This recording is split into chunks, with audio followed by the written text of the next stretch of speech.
Students, आज हम passive structures के बारे में पढ़ेंगे, जिसको हम एक्टिव और पैसिव वॉइस के हेडिंग के तहत पढ़ते हैं।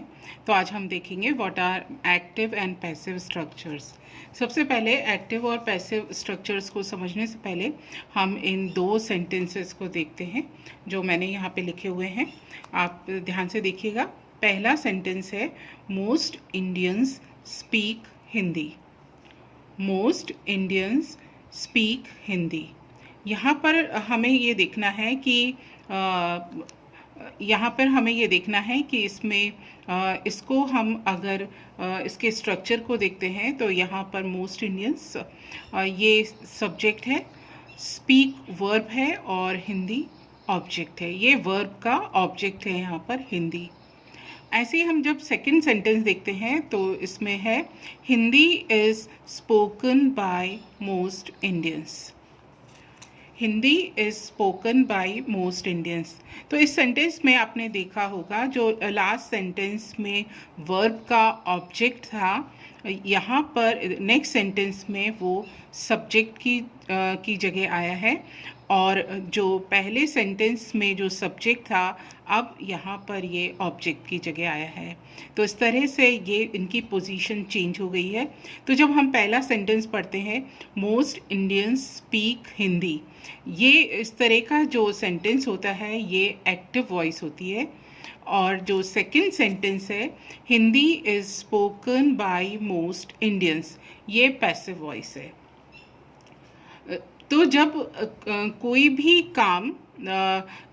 कोई भी सब्जेक्ट ए कुछ काम बी के लिए करता है तो इसके दो तरीके होते हैं कि हम उस सेंटेंस के बारे में दो तरीके से बात कर सकते हैं। जैसे यदि हम चाहें कि जो ए है, जैसे मोस्ट इंडियंस, अगर ये हमारा सब्जेक्ट हो तो हम इस समय इसको एक्टिव वॉइस कहेंगे। लेकिन अगर हम चाहते हैं कि जो इस सेंटेंस का जो रिसीवर यानी हिंदी ऑब्जेक्ट है वो सब्जेक्ट की जगह आ जाए या हम उसको सब्जेक्ट की तरह इस्तेमाल करें, तो हम फिर पैसिव वॉइस का इस्तेमाल करते हैं। तो किसी भी सेंटेंस के सब्जेक्ट और ऑब्जेक्ट को दो तरह से रिप्रेजेंट किया जा सकता है। Number one, when A does something to B, like जो सब्जेक्ट है वो बी के लिए कुछ करता है, means he speaks, most Indian speak Hindi. तो इसको हम दो तरीके से कह सकते हैं। एक जगह अगर हम इसको सब्जेक्ट की जगह रखें तो ये सेंटेंस जो बनेगा वो एक्टिव वॉइस कहलाएगी, और अगर इसको हम ऑब्जेक्ट की जगह रखें तो बनने वाला जो सेंटेंस होगा वो पैसिव वॉइस कहलाएगी। इसी को हम फिर से आगे समझते हैं। जैसे हमारे पास एक सेंटेंस है कि दे बिल्ट दिस हाउस इन 1986। ये एक्टिव वॉइस का सेंटेंस है, दे बिल्ट दिस हाउस इन 1986। अब जब इस सेंटेंस में दिस हाउस यानी ये बी है और दे ये ए है, subject like A does something to B, ये बी है। अगर इसकी पोजीशन को हम चेंज कर देते हैं और उसको हम ए की जगह लेके आ जाते हैं, तब जो स्ट्रक्चर बनेगा वो कहलाएगा पैसिव वॉइस का। तो अब आगे हम जब स्ट्रक्चर की बात करते हैं तो इसका पैसिव वॉइस सेंटेंस ऐसे बनेगा, this house was built in 1986। आप ये देखेंगे यहाँ पर वर्ब की सेकंड फॉर्म थी और यहाँ पर हेल्पिंग वर्ब आई और पास्ट पार्टिसिपल फॉर्म आई, यानी वर्ब की थर्ड फॉर्म आई। तो अब हम स्ट्रक्चर देखते हैं एक्टिव वॉइस का। Like we have sentence like this, they built this house in 1986। तो यहाँ पे जो दे है वो अभी हम पिछले सेशंस में जब हम टेंस पढ़ रहे थे तो हम समझ गए कि ये सब्जेक्ट है, बिल्ट ये वर्ब है, दिस हाउस ऑब्जेक्ट है और इन 1986 ये अदर वर्ड्स हैं। तो ये एक्टिव वॉइस का स्ट्रक्चर है। और जब हम इसको चेंज करते हैं पैसिव वॉइस में, तो देखिएगा पैसिव वॉइस का स्ट्रक्चर होगा, this house was built in 1986। Like जो इस सेंटेंस में ऑब्जेक्ट था वो अब पैसिव वॉइस में सब्जेक्ट की जगह आ गया।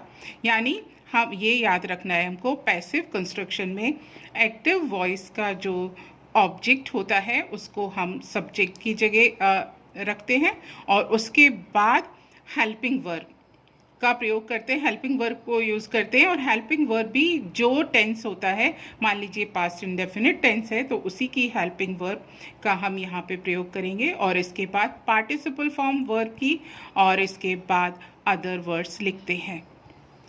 तो ये तो हुआ स्ट्रक्चर एक्टिव और पैसिव वॉइस का। अब हम ये आगे बढ़ के ये देखते हैं कि ये सेंटेंस बनते किस प्रकार बनते हैं। तो आपको सबसे पहले तो ये स्ट्रक्चर ध्यान रखना है, helping verb plus past participle form. और इसका एक जनरल आइडिया अपन ले लेते हैं पैसिव वॉइस का। पैसिव वॉइस का हम जनरल आइडिया लेंगे तो उसके लिए ये है, जो सब्जेक्ट, जो लास्ट सेंटेंस में ऑब्जेक्ट था वो अब आ गया सब्जेक्ट की जगह, और उसके बाद हम हेल्पिंग वर्ब लिखते हैं, और उसके बाद वर्ब की थर्ड फॉर्म, और इसी को पास्ट पार्टिसिपल फॉर्म भी कहा जाता है। इसके बाद एजेंट आता है, बाय, ये आ जाएगा बाय ऑब्जेक्ट, जो पहले क्या था, सब्जेक्ट था, और इसके बाद हम लिख देंगे अदर वर्ड्स। ठीक है, तो ये हमको इसका स्ट्रक्चर मिला। अब हम वन बाय वन एक एक टेंस ले लेते हैं, लेकिन सबसे पहले हम कुछ अपने कॉन्सेप्ट क्लियर कर लेते हैं। लाइक जब हम टेंसेस लेंगे तो हम सबसे पहले हम ये ध्यान रख लेते हैं कि future progressive tense, future progressive tense या future continuous tense, future progressive tense and और सभी perfect continuous tense, perfect continuous tense. ये कौन कौन से हो सकते हैं? प्रेजेंट है, पास्ट है और फ्यूचर। यानी प्रेजेंट, पास्ट और फ्यूचर टेंस के परफेक्ट कंटिन्यूस एस्पेक्ट और इसका प्रोग्रेसिव एस्पेक्ट, इनकी पैसिव वॉइस नहीं बनती है, इनकी पैसिव वॉइस नहीं बनती है। तो हमको एक चीज़ ये हमें सबसे पहले क्लियर कर लेना है कि these tenses have no passive construction. Like when we talk about future progressive or present perfect continuous, past perfect continuous और future perfect continuous, तो इनमें से किसी की भी passive voice नहीं बनती है। अब हम आगे बढ़ते हैं। अब हम लेते हैं सबसे पहले simple present. Simple present, simple present का हम कंस्ट्रक्शन देखते हैं सबसे पहले। जैसे she paints A picture. Students, मैंने यहाँ पर ये एक सिंपल सेंटेंस लिया है, अफर्मेटिव सेंटेंस लिया है। तो इसका स्ट्रक्चर है सब्जेक्ट प्लस वर्ब और प्लस ऑब्जेक्ट। ये वर्ब की इसमें फर्स्ट फॉर्म है। जब इसका हम पैसिव कंस्ट्रक्शन करेंगे, पैसिव वॉइस बनाएंगे, तो ये इस स्ट्रक्चर को आप हमेशा याद रखेंगे, हेल्पिंग वर्ब प्लस वर्ब की थर्ड फॉर्म। तो अब इसमें हमें ये ध्यान रखना है कि इसमें हेल्पिंग वर्ब कौन सी आएगी। तो अब हम जो सब्जेक्ट लेंगे वो पिछले सेंटेंस का ऑब्जेक्ट होगा। ठीक है, और इस ऑब्जेक्ट के ये ऑब्जेक्ट जो सब्जेक्ट की जगह आया है, इसी के कॉरस्पॉन्ड हमारी हेल्पिंग वर्ब होगी। लाइक ये सिंगुलर है तो हमारी हेल्पिंग वर्ब भी सिंगुलर होगी। तो इस तरह के सेंटेंस में हेल्पिंग वर्ब, यहाँ पे सिंपल प्रेजेंट है तो इसमें हेल्पिंग वर्ब आएगी इज, आर और एम। इसके बाद में आएगा वर्ब की थर्ड फॉर्म या पार्टिसिपल फॉर्म। इसके बाद हम लिखेंगे बाय और सब्जेक्ट जो पहले ऑब्जेक्ट था, और उसके बाद अदर वर्ड्स। ठीक है, तो अब हम इसको देखते हैं। इसमें हमारे पास शी सब्जेक्ट है और अ पिक्चर ऑब्जेक्ट है। तो अब हम इसको बनाते हैं। A picture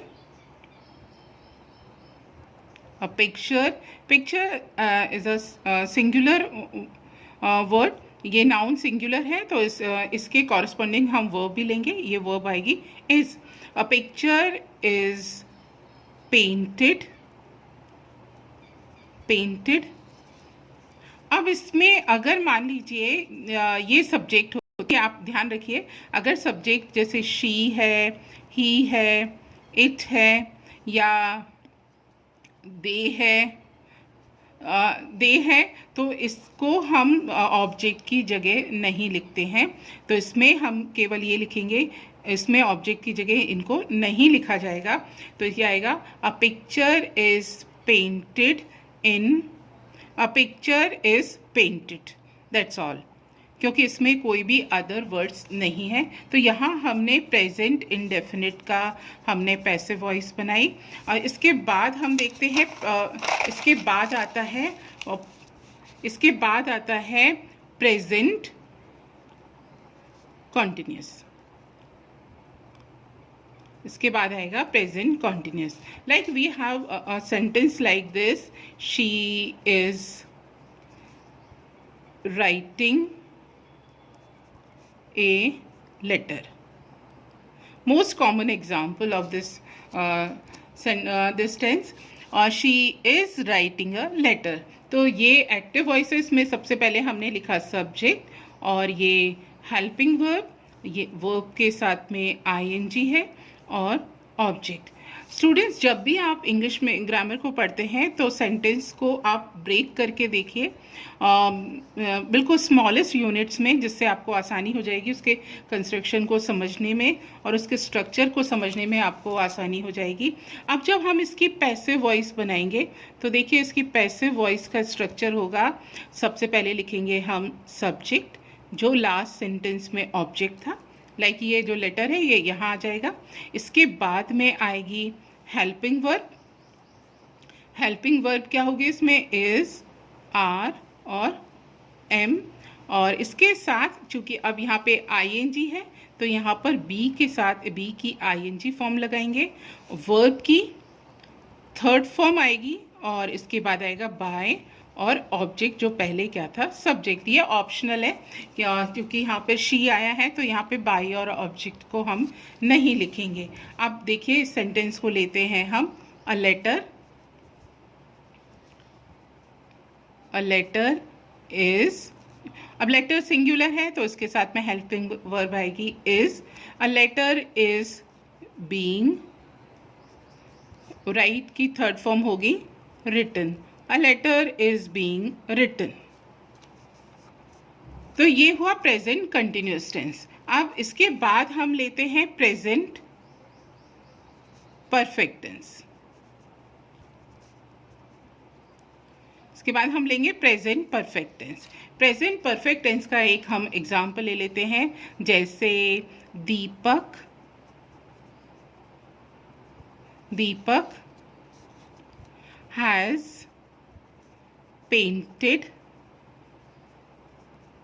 has painted a picture। हमारे पास ये सेंटेंस है, दीपक हैज पेंटेड अ पिक्चर। दीपक इसमें सब्जेक्ट है, हैज हेल्पिंग वर्ब है, पेंटेड पार्टिसिपल फॉर्म या वर्ब की थर्ड फॉर्म है, और पिक्चर यहाँ पे ऑब्जेक्ट है। अब जब हम इसकी पैसिव वॉइस बनाएंगे, पैसिव वॉइस बनाते समय हम अब ये जो ऑब्जेक्ट होगा उसको हम सब्जेक्ट की जगह लेके आएंगे। तो सबसे पहले हम लिख लेते हैं सब्जेक्ट, जो लास्ट सेंटेंस में ऑब्जेक्ट था।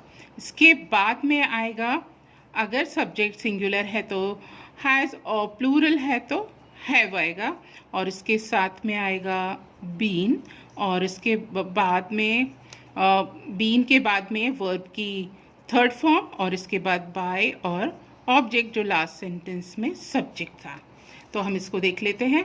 तो जैसे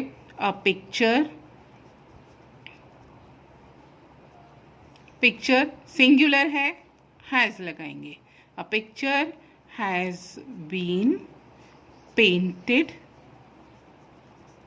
अब देखिए यहाँ पर सब्जेक्ट था, उसमें नाम था दीपक, तो इसको हम आइडेंटिफाई कर सकते थे, इसलिए अब हम यहाँ पे लिखेंगे बाय दीपक। क्लियर हो गया। अगर सब्जेक्ट में प्रॉपर नाउन है तो उसको फिर हम एजेंट के रूप में लिख सकते हैं। तो बच्चों ये देखा हमने प्रेजेंट परफेक्ट टेंस, और प्रेजेंट परफेक्ट कंटिन्यूस टेंस की पैसिव वॉइस नहीं बनती है। अब हम देखते हैं पास्ट टेंस, पास्ट इंडेफिनिट। सबसे पहले हम लेते हैं past indefinite. Past indefinite, past indefinite का एक एग्जाम्पल लेते हैं, जैसे ही रोट ए लेटर। ठीक है, ही रोट अ लेटर। ही यहाँ पे क्या है, सब्जेक्ट है। रोट, ये आप ध्यान रखिए, ये वर्ब की सेकंड फॉर्म है, ये वर्ब की सेकंड फॉर्म है और ये है ऑब्जेक्ट। जब इसकी हम पैसिव फॉर्म बनाएंगे तब हम फिर वही उसी चीज़ को हम दोहराएंगे कि यहाँ पर जो सब्जेक्ट होगा वो लास्ट सेंटेंस में क्या था, ऑब्जेक्ट। यानी जो ये लेटर था ये अब यहाँ पे सब्जेक्ट की जगह आ जाएगा। और आप ये जानते हैं कि पास्ट टेंस की हेल्पिंग वर्ब क्या होती है, वॉज या वर। ठीक है, वॉज और वर्ब। इसके बाद वर्ब की थर्ड फॉर्म या पार्टिसिपल फॉर्म, और इसके बाद आएगा बाय और ऑब्जेक्ट जो पहले था सब्जेक्ट। अब इसको हम देखते हैं, जैसे सबसे पहले लेंगे हम अ लेटर। अ लेटर, फिर लेटर सिंगुलर है तो इसके साथ में हम लगाएंगे वॉज, और इसके साथ में write, wrote, written, third form आएगी written, WRITTEN। A letter was written by him, लेकिन इसमें ही है तो हम एजेंट के रूप में इसको बाय के साथ हम यहाँ पर इसको अवॉइड करेंगे, ये आप ध्यान रखेंगे। तो ये था पास्ट इंडेफिनिट टेंस। अब हम लेते हैं past continuous. Past continuous tense, जैसे Radha is making a mask.